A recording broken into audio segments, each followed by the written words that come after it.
Saudara, kasus pembunuhan Vina dan Eki di Cirebon, Jawa Barat semakin kusut. Penangkapan Peggy Setiawan yang telah ditetapkan sebagai tersangka terus dipertanyakan. Kejanggalan ini diungkap oleh sejumlah saksi, yakni teman-teman Peggy yang berprofesi sebagai kuli bangunan. Bahkan tak sampai di sini, fakta baru juga dibongkar oleh mantan terpidana pembunuhan Vina dan Eki, Saka Tatal. Ia mengaku sempat didatangi oleh polisi dan tunjukkan 3 foto daftar pencarian orang. Namun, tak satu pun menurut Saka Tatal yang mirip dengan Peggy Setiawan. Saka menegaskan ciri-ciri dalam 3 foto DPO dengan tersangka Peggy Setiawan sangat jauh berbeda.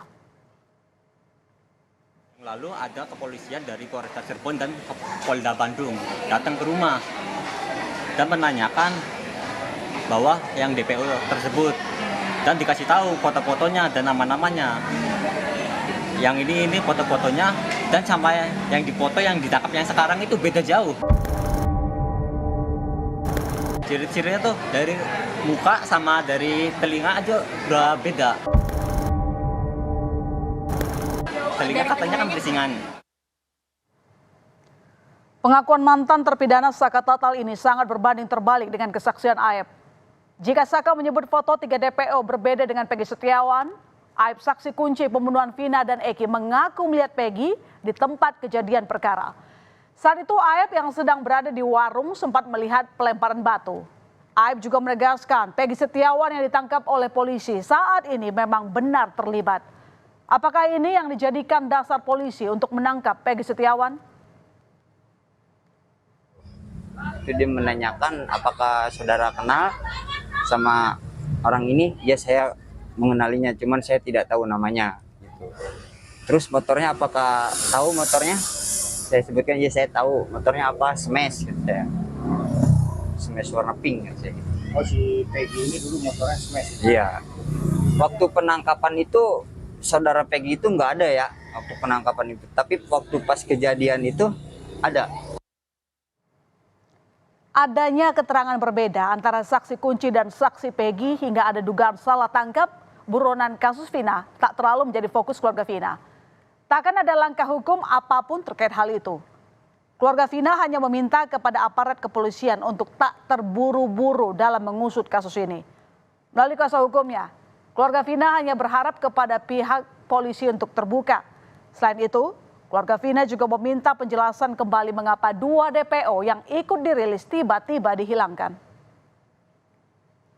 Apapun ya, cuma kita tetap berharap untuk pihak kepolisian bisa mengungkap kasus ini lebih terang gitu. Dan untuk Saka Tatal atau Peggy ya silahkan dibuktikan gitu kan, karena kita kan negara hukum, itu kan ada proses hukum yang bisa mereka lakukan gitu. Kita sih sifatnya hanya menanyakan kenapa ini 2 terduga DPO itu dihilangkan dan tetap mengawal kasus ini agar keadilan buat almarhum Vina kita dapatkan.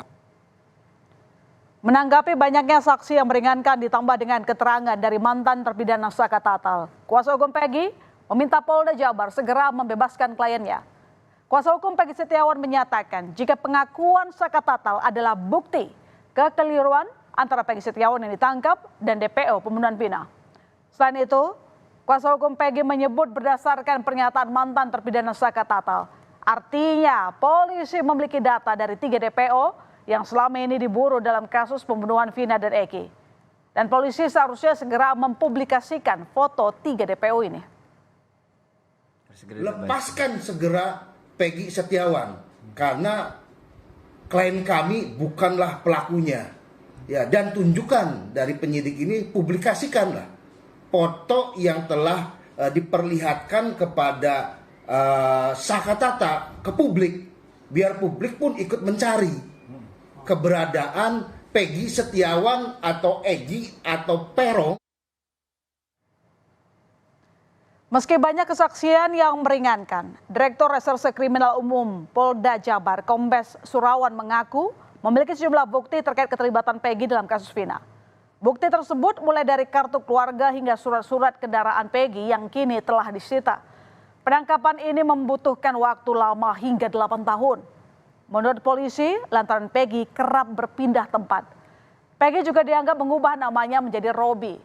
Sementara sang ayah mengenalkan anaknya kepada pemilik kontrakan sebagai keponakan. Ya, bahwa kita yakinkan PS adalah ini. Kita sudah menyita sejumlah dokumen terkait dengan identitas, kemudian juga motor yang digunakan kita sudah dapat STNK-nya, walaupun motornya belum dapat, tetapi STNK kendaraan yang digunakan pada saat kejadian kita sudah mengamankan. Nah, kita meyakinkan ini dengan sejumlah dokumen, baik kartu keluarga, kemudian ijazah dan sebagainya, kita yakinkan bahwa ini adalah PS atau Peggy Setiawan. Kemudian yang terkait salah tangkap, semua sudah diuji di pengadilan. Jadi apapun keterangan yang dulu sudah pernah disampaikan oleh para pelaku, ini sudah diuji oleh pengadilan. Hingga hari ini, satu persatu saksi meringankan Peggy terus bermunculan. Polisi pun menjadwalkan pemeriksaan kepada seluruh saksi untuk mendalami jejak Peggy Setiawan. Tak hanya keluarga Peggy, namun teman-teman kuli bangunan Peggy juga mulai angkat bicara dan menyatakan siap membela teman kerjanya itu. 3 saksi meringankan Peggy menurut rencana akan diperiksa di Polda Jawa Barat. Di antaranya Yadi, Iwan, dan Robi Setiawan, adik dari Peggy Setiawan. Pemeriksaan ini dilakukan setelah sebelumnya penyidik memeriksa 3 saksi untuk Peggy Setiawan Jumat lalu. Pengakuan mengejutkan Saka Tatal yang menyatakan Peggy bukan salah satu dari 3 DPO semakin membuat publik bertanya-tanya. Siapa sebenarnya DPO yang menjadi buron selama 8 tahun ini? Saka Tatal, mantan terpidana dalam kasus pembunuhan Vina dan Eki, kini memang semakin lantang bersuara. Saka yang saat itu berusia 15 tahun dijatuhi hukuman 8 tahun penjara dan bebas pada April 2020 usai mendapat remisi. Viralnya film Vina membuat Saka berani berbicara hingga mengklaim dirinya menjadi korban salah tangkap. Pengakuan Saka sebagai pelaku waktu itu karena terpaksa usai ia mendapatkan perlakuan yang tidak pantas saat ditangkap polisi. Kasus pembunuhan Vina dan Eki yang dianggap akibat adanya perselisihan antara geng motor juga mendapat bantahan. Baru-baru ini, perkumpulan organisasi sepeda motor di Cirebon menolak dikaitkan dengan kasus Vina dan Eki. Tidak ada konflik antara geng motor yang ada di Cirebon, Jawa Barat, karena selama ini hubungannya baik. Mereka bahkan menegaskan tidak mengenal 8 terpidana, yang artinya seluruh terpidana bukan anggota dari geng motor. Namun, Ketua Organisasi Sepeda Motor XTC juga menampik jika Eki yang menjadi korban pembunuhan adalah anggota aktif dari kelompok motor mereka. Memang Eki kebetulan anggota XTC Cirebon, kebetulannya beliau almarhum tim 04 Sumber. Sebagai apa Eki itu? Anggota biasa. Dari keseluruhan 8 pelaku yang ada mungkin XTC nggak ada yang mengenal, atau GBR pun nggak ada yang mengenal, Monreker nggak ada yang mengenal, Konak pun sama nggak ada yang mengenal. Mabes Polri telah buka suara terkait banyaknya persepsi liar dalam kasus pembunuhan Vina dan Eki. Saat ini kepolisian Polda Jawa Barat terus bekerja keras untuk mengungkap kasus ini. Polisi menyatakan membuka diri jika ada bukti dan laporan baru dari masyarakat. Apabila ada informasi dan alat bukti yang lain dan bisa membuat terang benderang kasus ini, polisi meminta segera untuk dilaporkan. Tentu tujuannya untuk dijadikan bahan pertimbangan dalam penyidikan agar kasus pembunuhan Vina dan Eki bisa diusut dengan tuntas. Bila ada informasi, ada alat bukti yang lain yang bisa membuat lebih terang benderang dalam kasus ini, mohon disampaikan. Itu artinya bahwa kita membuka diri apabila memang ada informasi dan alat bukti lain yang bisa diberikan kepada kepolisian sebagai informasi tambahan untuk mengungkap kasus ini. Benang kusut kasus pembunuhan Vina Cirebon belum menemukan titik terang. Setelah Peggy Setiawan alias Peron ditetapkan sebagai tersangka, publik malah meragukannya sebagai otak pembunuhan Vina dan Eki.